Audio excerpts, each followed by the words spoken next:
Gracias Jesús y gracias Juan y a todos por la invitación. O sea, cuando estaba escuchando a Mac decía que la Unión Europea no es una unidad política, yo creo que en fiscalidad quizás es donde más lo estamos viendo.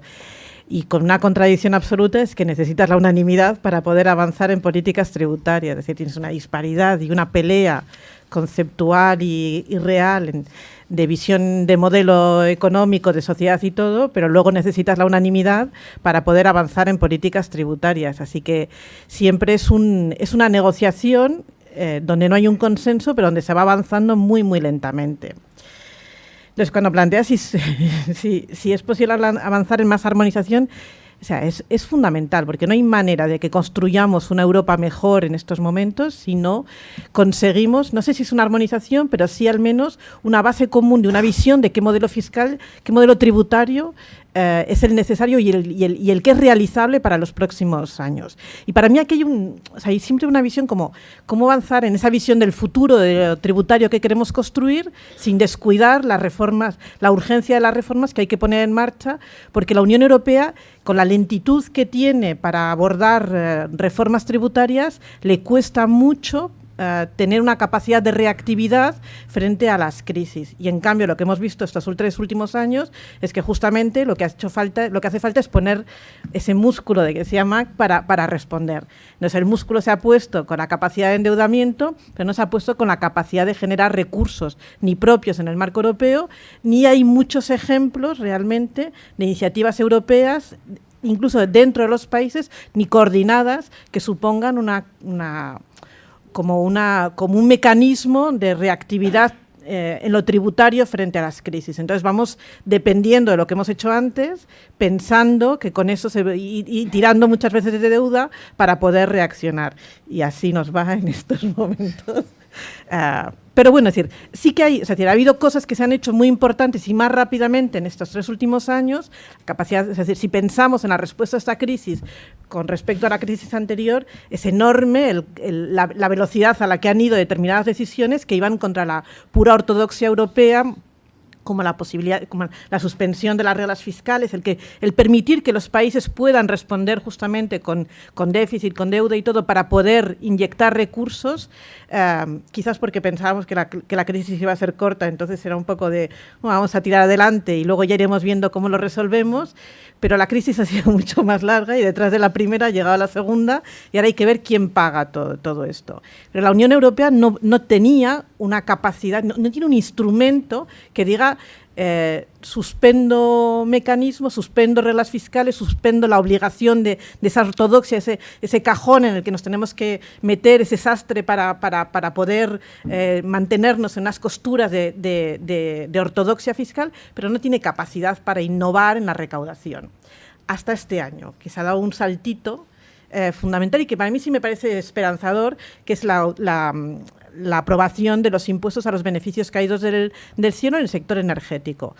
No es tan ambicioso, pero es un paso enorme, es la primera vez, yo no recuerdo, no sé, igual tú tienes más memoria que yo, pero yo no recuerdo, es decir, que se haya aprobado de una forma tan rápida, a velocidades europeas, tan rápida. No es verdad. Es que nosotros somos los primeros. O sea, si veis cualquiera de los reactivos que hacemos y todo, siempre nos quejamos de la velocidad, de la lentitud y todo, pero cuando lo pones en la perspectiva europea ha ido muy rápido, que se ponga en marcha un mecanismo y además que no sea por la unanimidad, sino que sea por mayoría. Entonces, esto es fundamental. Significa que en tiempos de crisis se pueden cambiar las perspectivas y pensar de otra manera. Entonces, la Unión Europea, con estos impuestos a los beneficios caídos del cielo, ha abierto una brecha, que es la posibilidad de poner en marcha unos mecanismos que temporalmente permitan recaudar más de empresas que están generando unos beneficios desorbitados, extraordinarios, inesperados, obscenos, no sé, podemos decir todo lo que, pero que además tienen un efecto negativo para todo el resto de otras políticas y más para esta brecha social que se está construyendo. Entonces, hay una esperanza, porque sí que hay esperanza en el sentido de que hay un reconocimiento de que es posible. La cuestión es cómo hacemos de estas medidas algo un poco más estructural, pero nos topamos con con la realidad de que hace falta la unanimidad y que no podemos siempre tirar de la urgencia para resolver problemas. Y también de otra cosa es que no se llama impuesto, en realidad es una contribución. O sea, las respuestas tributarias en realidad en todos los países son medidas de emergencia que en ningún país están llamando impuestos, quizás para resolver otros problemas que tenemos conceptuales. Entonces, la Unión Europea entiende y los países en realidad entienden que es necesario abordar esas soluciones, pero hay muy poquitas cosas que se han hecho. La cuestión ahora es cómo esas condicionalidades fiscales que estabas planteando, Mac, se convierten también en una forma de construir una capacidad de reactividad mucho más instalada en el conjunto de países. Y además vamos resolviendo las deudas, los problemas históricos que vamos arrastrando desde antes. Entonces, aquí es donde llega un poco la presidencia de la Unión Europea, que el turno de presidencia que le toca a España. Entonces, esta dificultad y estas trilogías de gobernanza europea que tenemos, las presidencias no son una panacea, pero sí marcan una habilidad para mover los instrumentos diplomáticos y conseguir que algunas cosas se pasen o no pasen. En la Unión Europea se ve la presidencia de España, que llega a partir de la segunda mitad de este año, un poco así con cierta esperanza también. A ver qué hacemos. Bueno, porque es que arrastramos una presidencia muy negativa y una presidencia sueca ahora muy complicada. Es decir, no es una presidencia que no sepa, pero es una presidencia que no tiene ganas de más Europa. Y le toca a España una presidencia que al menos en el discurso y con las decisiones que se han tomado hasta ahora, plantea una voluntad de más Europa y de una Europa que en políticas tributarias ambiciona también a tener una visión más progresiva también. Entonces, todas las medidas que se han puesto en España se ven también como que pueden ir encajando bien en la capacidad en este último año, casi como de hacer lo que no hemos hecho en los 3 últimos años. Entonces, ¿dónde están estos retos? Uno, en el impuesto de sociedades. Entonces, en la Unión Europea tiene una cosa buena, que es la participación en los procesos globales, pero la aplicación de las decisiones globales de una forma consensuada para que luego no se conviertan en parches que cada uno lo haga a su manera. Entonces, es lo que se acordó, es decir, lo que se conoció como la gran reforma del sistema tributario marcada por el G20 y la OCDE sobre cómo tenían que tributar las empresas transnacionales en sus operaciones internacionales, sobre todo con la digitalización de la economía, se convierte en 2 medidas, que es la definición de una base tributaria global y de un tipo mínimo en el impuesto de lo que tienen que tributar esas empresas. Esta agenda global, en realidad, también nosotros planteamos, es menos ambiciosa de lo que podía haber sido, pero cuando llega a la Unión Europea, otra vez se topa con la dificultad. Es decir, ni siquiera lo poco ambicioso es posible traducirlo en agenda europea de una forma automática, porque la falta de consenso entre todos los países bloquea la posibilidad de avanzar. Entonces, en esta idea de conseguir que se ponga un piso mínimo de un 15%, es decir, que las empresas paguen un 15% de tipo efectivo, recordemos que está todavía 10 puntos por debajo del tipo nominal que hay en España, que es del 25%, ha costado más de un año que se logre, año y medio, que se logre el acuerdo. ¿Por qué? Porque algunos países, como Hungría o como Polonia, han venido bloqueando. No tenían nada que ver con el acuerdo en sí, sino con estas cuestiones de gobernanza y realmente de gestión de otros recursos económicos que les podían llegar. Entonces, la agenda fiscal está muy vinculada también a todos estos elementos de política, de decisiones políticas y de negociación también de estas agendas. Entonces, este reto ahora es fundamental porque toca negociarse durante la presidencia española. Entonces, en la segunda mitad de este año va a entrar en discusión cómo se consigue que las multinacionales que operan en territorio europeo estén tributando sobre una base común. Es decir, que no estén tributando las empresas del IBEX sobre lo que pasa aquí en España, desviando beneficios a Irlanda o a Luxemburgo, etcétera, sino que se considere el conjunto de los beneficios de todas las que realizan en el territorio europeo para luego redistribuirlo y evitar que haya más competencia fiscal y haya una integración fiscal mucho más importante, al menos en el impuesto de sociedades. Esto viene como marcado en los grandes parámetros por la agenda global y luego tiene que traducirse en agenda europea.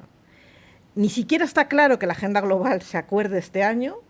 Yo creo que a la Unión Europea le interesaría más, incluso políticamente es más fácil poner en marcha medidas aquí que han sido acordadas antes en el acuerdo, en el modelo europeo, pero las rigideces técnicas que se lo van a imponer hacen más complicado. Pero en cualquier caso va a haber una propuesta de cómo traducir ese acuerdo global en un acuerdo europeo que luego tenga que ser traducido en agendas nacionales y tendrá que negociarse en el marco de esta Unión Europea, de la presidencia española. Y esta es una de las agendas probablemente más rompedoras que pueda haber en estos momentos, porque significa que la base sobre la que se calcula el impuesto de sociedades ya deja de ser para esas empresas nacionales y se plantea sobre un contexto europeo para luego redistribuirse. ¿Por qué es tan importante? Porque en estos momentos seguimos perdiendo una parte fundamental de, de la capacidad de recaudación en el impuesto de sociedades, porque se lo lleva Irlanda, porque se lo lleva Luxemburgo, porque se lo lleva Holanda, también porque se lo llevan Caimán, se lo llevan Panamá y otros territorios. Entonces, ¿cómo es posible que no consigamos retener lo que realmente los impuestos que corresponden al valor y a la actividad que se genera en el territorio europeo? Porque todavía hay una disparidad entre todas estas políticas tributarias de los distintos países que con la digitalización de la economía permiten que haya teóricamente beneficios deslocalizados o relocalizados en algunos de estos territorios europeos o territorios fuera de la Unión Europea.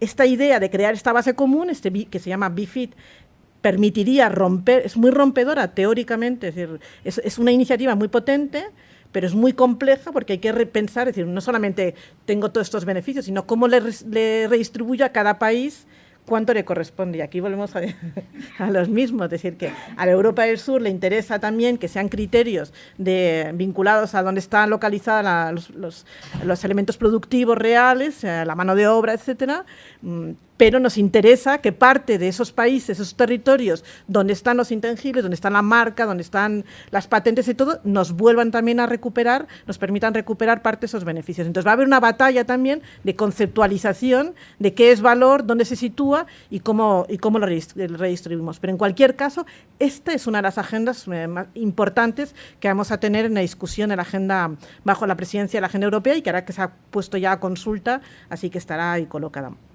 Pero está muy vinculada a esta idea de la competencia fiscal.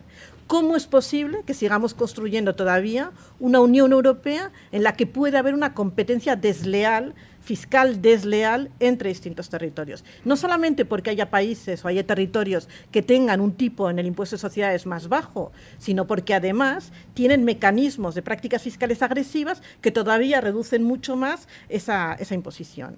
Entonces, esta es la gran cuestión, es decir, si queremos construir una Europa que está generando recursos que se redistribuyen al resto de los países, lo primero sería con la capacidad de que cada país retenga o pueda retener el valor real y los impuestos que les correspondan. Si hay una parte de esos beneficios que todavía se fugan a Irlanda o donde sea, bueno, pues entonces no tiene ningún sentido el estar diseñando otros medios de compensación, siempre van a ser parches. Entonces, generar una Europa construida sobre la no competencia fiscal es un elemento fundamental y eso significa romper con las prácticas, con lo que está haciendo Irlanda, Holanda, Luxemburgo y todos los indicadores que tenemos todavía económicos nos dicen que siguen siendo territorios fiscalmente agresivos. Pero la Unión Europea no ha querido mirarlos nunca, es decir, siempre ha querido identificar los paraísos fiscales fuera de la Unión Europea, nunca dentro de la Unión Europea. Entonces, cuando la Unión Europea pone en marcha la lista de paraísos fiscales, era con la intención de armonizar también cómo todos los países de la Unión Europea entendían la identificación, es decir, para poder poner sanciones, para poder medir medidas de control, necesitas entenderlo de la misma manera. Bueno, cada país lo entiende a su manera. La lista de la Unión Europea es ineficiente y eso hace que la lista española vaya a ser especialmente ineficiente. Por eso es importante toda esta construcción europea, porque la lista española, que ahora quizás por fin se vaya a aprobar, es una lista que responde a los criterios teóricos, pero no está respondiendo realmente a los criterios reales de lo que son los paraísos fiscales para España. Entonces, con esto termino, solo me queda una. Es decir, no tenemos un impuesto de sociedades armonizado a territorio europeo, tenemos todavía un margen de competencia fiscal muy grande y además una identificación de lo que son los paraísos fiscales que es ineficiente. Y el último punto es que no ha habido una agenda europea, que es lo que planteabas, que vaya más allá de armonización, de tratar de coordinar esas políticas tributarias más allá del IVA, que ha sido lo que más se ha conseguido armonizar, o del impuesto de sociedades, donde se ha coordinado, no armonizado, pero sí coordinado. Entonces, ¿qué agendas nos quedan? Tributación de riqueza y tributación de rentas. Desde en tributación de rentas, lo que se ha conseguido es empezar a lograr que haya intercambio de información entre las administraciones tributarias para que puedan saber realmente dónde está, es decir, qué es lo que están haciendo ciudadanos residentes españoles en otros países, pero no se identifica, es decir, se quiere todavía como contener mucho en el territorio nacional las políticas tributarias en lo que son renta y en rentas de capital y en tributación de la riqueza. Y ese es el gran vacío que hay ahora en la agenda europea. Y es un gran vacío al que todavía, o sea, no está en la agenda, no existe esa agenda, pero podría empezarse la discusión ahora también con la presidencia española.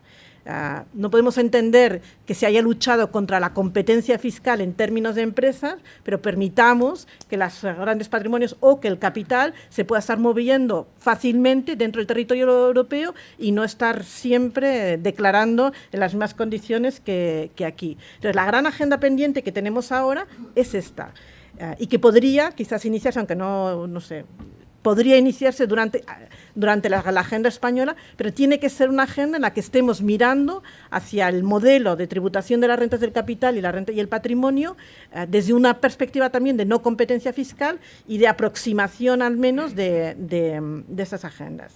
¿Por qué esto es tan importante? Porque en el último informe además que publicamos hace poquito, una de las cosas que hemos visto en Oxfam es que cuando estábamos planteando qué modelo de crecimiento inclusivo o no, en realidad lo que estamos viendo es que las 2/3 partes de la riqueza que se ha creado desde la crisis de la COVID, en realidad han ido a parar al manos del 1%. Y en ese 1% es donde está en estos momentos la competencia fiscal más desigual o la desfiscalización incluso más desigual que podamos encontrarnos en la Unión Europea. Entonces, si queremos construir una Europa también más inclusiva, necesitamos abordar no solamente ese crecimiento inclusivo, pero asegurarnos que no está basado en un modelo de acaparamiento por parte de unos pocos frente a lo que llega al resto de la sociedad. Muy bien, muchas gracias, Susana. Sorprendente esta historia de la competencia fiscal, afecta a todos los niveles de gobierno también, por cierto. Sí. No se queda solo.